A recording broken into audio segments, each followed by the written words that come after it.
মায়ের গল্প করার কোনো প্রয়োজন নেই। আমরা প্রথম দিন থেকে যারা আমরা যুব আন্দোলনের কর্মী, আমরা একথাই পরিষ্কার বলছি যে সুপ্রিম কোর্ট যে কথা বলেছে যে স্থায়ী এবং ধারাবাহিক কাজে কন্ট্রাকচুয়াল নিয়োগ করা যাবে না, ঠিকা শ্রমিক নিয়োগ করা মানে হচ্ছে বেগার খাটানো, আর বেগার খাটানো এ ভারতবর্ষে মানা করা আছে।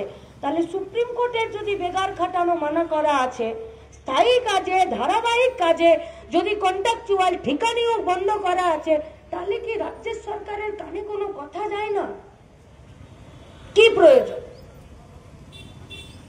আচ্ছা, রাজ্যের সরকার যতগুলো অফিস আদালত স্কুল কলেজ সরকারি জায়গা, সরকারি হেডের জায়গা, তারা যা রিক্রুটমেন্টের জন্য সেখানে যা কথা বলে, লাইব্রেরি থেকে শুরু করে সব জায়গায়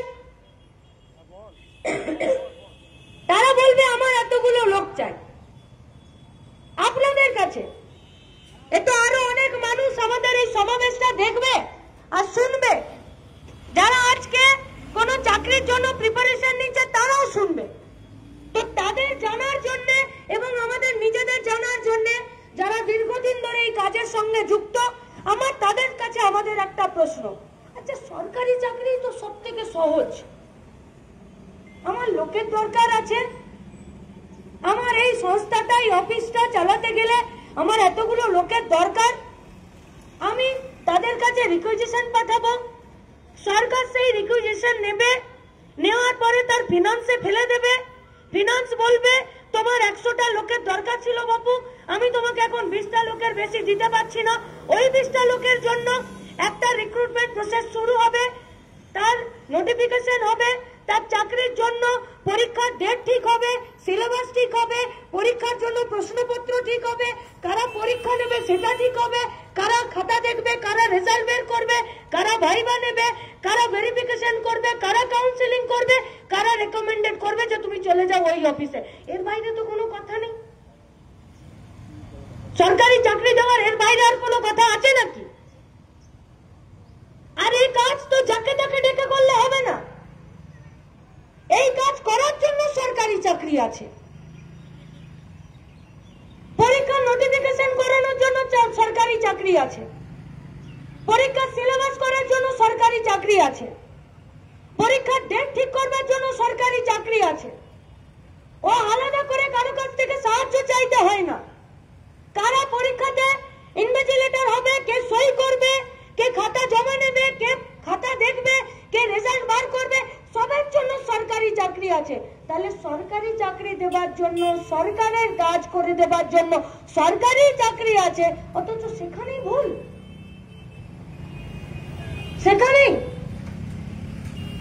ঠিক আছে, আমি সরকারি চাকরি করি, আমি ভুল করে দিলাম, সরকারের মান ইজ্জত চলে গেল, তো সরকারেরও তো আমার প্রতি দরদ কিসের? আমাকে তো এক কলমের খোঁচায় বার করে দিতে পারে যে তোমার জন্য আমার মুখে চুনকালি পড়লো। কই সরকার তো তা করছে না। তাহলে কি সরকার ভুল করার জন্য বলছে লোকজনদেরকে? তাহলে কাদেরকে বলছে? আর কারা এই কথা শুনছে? তারা এই কথা শুনতে বাধ্য হচ্ছে না তো, যাদের চাকরিটার কোনো স্থায়িত্ব নেই,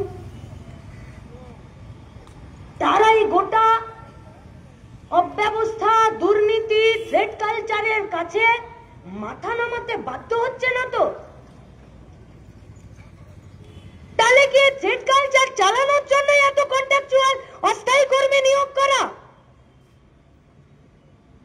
তাহলে কি দুর্নীতির কারবার, এই অপশাসন, এই চোর চিটিংবাজি চালানোর জন্যই কি এত কন্ট্রাকচুয়াল নিয়োগ করা? আমার যোগ্যতা আছে, তোমার পদ ফাঁকা আছে, তাহলে ব্যাটে বলে লাগছে না কেন? পয়সা নেই তো, পয়সা নেই তো তুমি ঘোষণা করো যে সরকার দেউলিয়া আছে, অথচ নবান্ন থেকে পঞ্চায়েত পর্যন্ত অফিসগুলো চালাতে হবে। পশ্চিমবঙ্গটা নেতাজি সুভাষচন্দ্র বসু, বিদ্যাসাগর, মাতঙ্গিনী, ক্ষুদিরাম, বিনয় বাদল, দীনেশ, প্রীতিলতা, ওদের পশ্চিমবঙ্গ। দেশ গড়তে প্রাণ দিতে পারে, রাজ্যের কাজ চালানোর জন্য ভলেন্টিয়ারি সার্ভিস দিতে পারে না, 100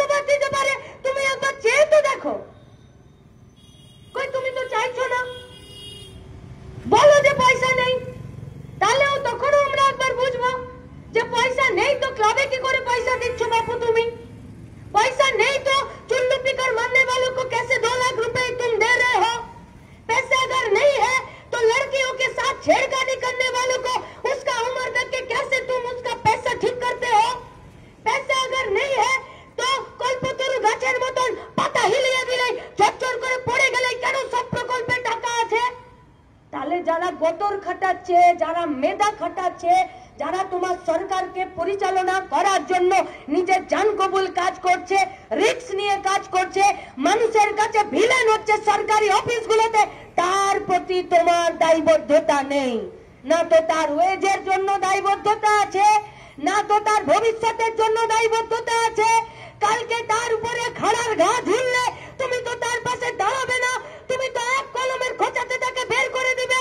কারণ তোমার দাদা তো দিল্লিতে বসে সব শ্রমিকদের তার আজকের কাজ, তার ভবিষ্যৎ, তার বেতন, তার পেনশন, তার কাজের ঘন্টা একে সুরক্ষিত করার জন্য স্বাধীনতার আগের থেকে যা আইন ছিল সব আইন তো তুড়ি মেরে 34টাকে 4টা কোডে পরিণত করে দিচ্ছে।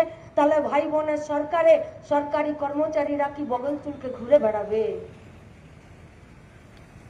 ভাই বোনের সরকারে কি পশ্চিমবঙ্গের বেকার ছেলে মেয়েগুলো নিজের একটা যোগ্যতার ভিত্তিতে স্বচ্ছতার নিরিখে একটি স্থায়ী কাজ পাওয়ার তার কোনো অধিকার নেই?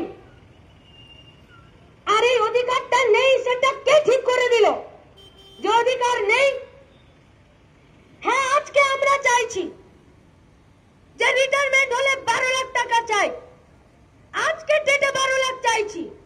কাল যদি তুমি চক্ষু লজ্জা সবকিছু গিলে খেয়ে নিয়ে কালকে যদি আবার তুমি ওষুধের দাম বাড়িয়ে দাও, ডিম মাছ মাংসের দাম বাড়িয়ে দাও, প্রত্যেক দিনের জীবনে ব্যবহার করা জিনিসগুলোর দাম বাড়িয়ে দাও, কালকে আমি 22 লাখ টাকা চাইতে পারি। আজকে ডেটে 12 লাখ চাইছি, কালকে ডেটে আমি আরো বেশি চাইতে পারি। তোমার যেমন কাজ হবে সেই রকম। আজকে ডেটে আমি বলছি যে সম কাজে সম বেতন দিতে হবে। জীবনের কয়েকটা দিন এই অস্থায়ী কর্মচারী হিসাবে আমি সহ আমরাও অনেকে কাজ করেছি। যখন অফিসে সকাল 10টায় ঢুকে যাই, কই তখন তো বলি না যে যারা আছে পার্মানেন্ট তারা বেশি কাজ করবে, আর তার জায়গায় আমি কিন্তু 2টোর বেশি 3টে কাজ করব না। কখনো কখনো তো এও দেখা গেছে যে দিনের কাজের ঘন্টা ফুরিয়ে যাবার পরে নিজেরা নিজেদের ভাত ঘরকে ভালোবেসে তার থেকেও বেশি শ্রম দিয়েছি, ভালোবেসে দিয়েছি, ভালোবেসে বাঁচানোর জন্য দিয়েছি। কারণ আমরা সবাই জানি নিজের মেধা আর নিজের গতর দিতে হয় দেশকে আর রাজ্যকে বাঁচানোর জন্য। পয়সাটা নিয়ে কড়াইয়ে তেল দিয়ে ভেজে গিলে খাই না, পয়সাটা নিয়ে বাজারে যাই।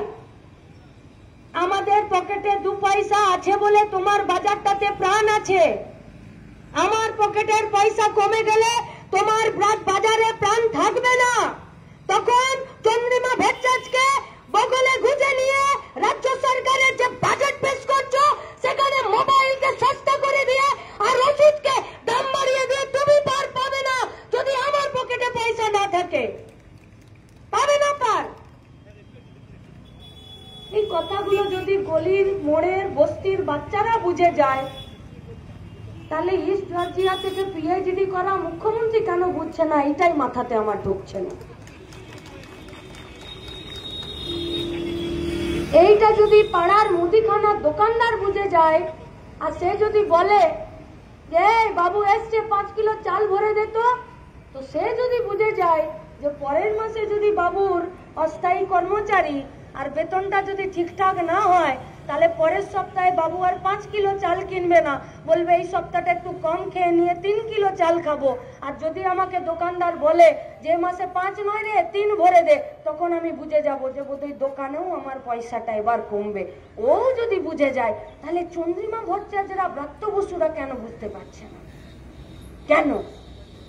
আচ্ছা, ওরা বুঝতে পারছে না, ছেড়ে দিন। তৃণমূল বুঝতে পারবে না, তৃণমূল পরিচালিত সরকারও বুঝতে পারবে না। কেন? কারণ ওরা অনিল কাপুরের 1 টুকা 4 4 টুকা 1 বোঝে, এর বাইরে বোঝে না। তাহলে কে বুঝবে? আরে দুর্নীতির হায়াখাড়ির বিরিয়ানি খাওয়া শুভেন্দুও তো একটু আধটু বুঝতে পারে নাকি? তৃণমূল ছেড়ে বিজেপির হাত ধরেছে, কিছু তো জ্ঞানগম্যি হয়েছে না? হয়নি?